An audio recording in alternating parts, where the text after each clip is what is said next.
Bismillahirrahmanirrahim. Assalamualaikum warahmatullahi wabarakatuh. Puji syukur kehadirat Allah Subhanahu wa Ta'ala yang telah memberikan rahmat serta nikmat dan ridhonya, sehingga kami dapat menyelesaikan tugas dari mata kuliah Teknologi Web Service.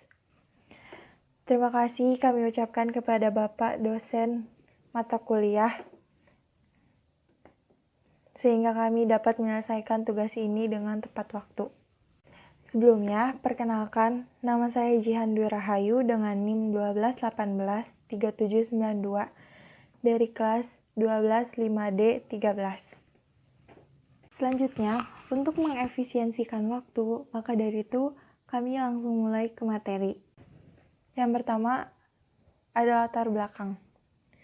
Perpustakaan dapat diartikan sebagai suatu tempat di mana siswa atau mahasiswa memperoleh akses terhadap informasi dan pengetahuan. Perpustakaan juga merupakan fasilitas pendukung proses pengajaran dan pembelajaran. Melalui penyediaan bahan pustaka dan pelayanan yang sesuai dengan kurikulum, dengan fasilitas perpustakaan, siswa dan mahasiswa dapat mengembangkan kreativitas dan imajinasi mereka. Sekarang ini masih banyak perpustakaan yang belum menggunakan teknologi sistem informasi dalam menangani permasalahan-permasalahannya. Seperti pada penginputan data buku, pengolahan data buku, pelayanan pada peminjaman buku, dan pengembalian buku. Serta pembuatan laporan semua masih bersifat manual. Sehingga proses-proses pendataannya dirasakan masih kurang maksimal dan belum sepenuhnya memanfaatkan teknologi sistem informasi.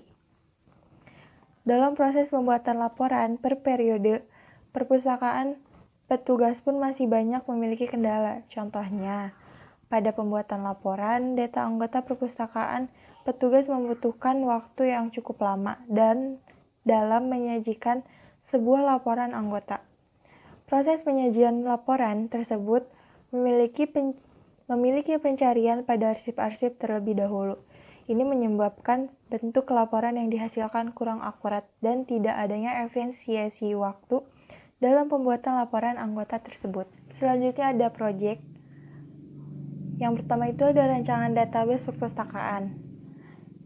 Yang pertama, membuat database pustaka, kemudian membuat tabel buku, admin, anggota, dan kategori. Ini adalah gambar dari struktur tabel buku. Selanjutnya, ada insert atau isi dari tabel buku. Kemudian, ada struktur dari tabel admin. Kemudian, ada insert atau isi dari tabel admin. Setelah itu, ada struktur dari tabel anggota. Setelah itu, ada insert atau isi dari tabel anggota. Kemudian ada struktur dari tabel kategori. Setelah itu ada insert atau isi dari tabel kategori. Baik, jadi pertama-tama di sini akan membuat rancangan program login service for Android. Nah, di sini pertama ada gambar tentang tabel anggota. Tabel anggota berisikan ID anggota, username, nama anggota, gender, nomor telepon, alamat, email, dan password.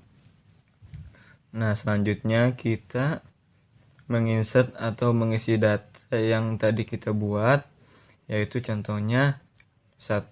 ID anggota, username-nya Reja, nama anggota Reja Juniarsa, nomor telepon sebagai tersebut, gender tersebut, alamat Bogor, dan lain-lain. Nah, yang ketiga, kita membuat script service underscore user login 1.php. Nah, di sini kita membuat untuk mengkonekkan database perpustakaan dengan aplikasinya. Yang keempat juga terusannya yang ke bawah menggunakan JSON. Nah, di sini ada outputnya. Output di sini menyatakan bahwa login ini sukses. Di sini respon passwordnya bisa dilihat. Login sukses. Baik, terima kasih. Baik, jadi di sini kita akan menjelaskan tentang rancangan program aplikasi mobile. Dan yang pertama kita lakukan yaitu dengan membuka Sublime dengan membuat purpose.php. Itu berada di folder TypeScript Android JSON MSQL. Dan di situ kita membuat purpose.php-nya. Di situ kita membuat tentang pengkonekan antara database dan program aplikasi mobile-nya. Dan di sini saya membuat database perpustakaan.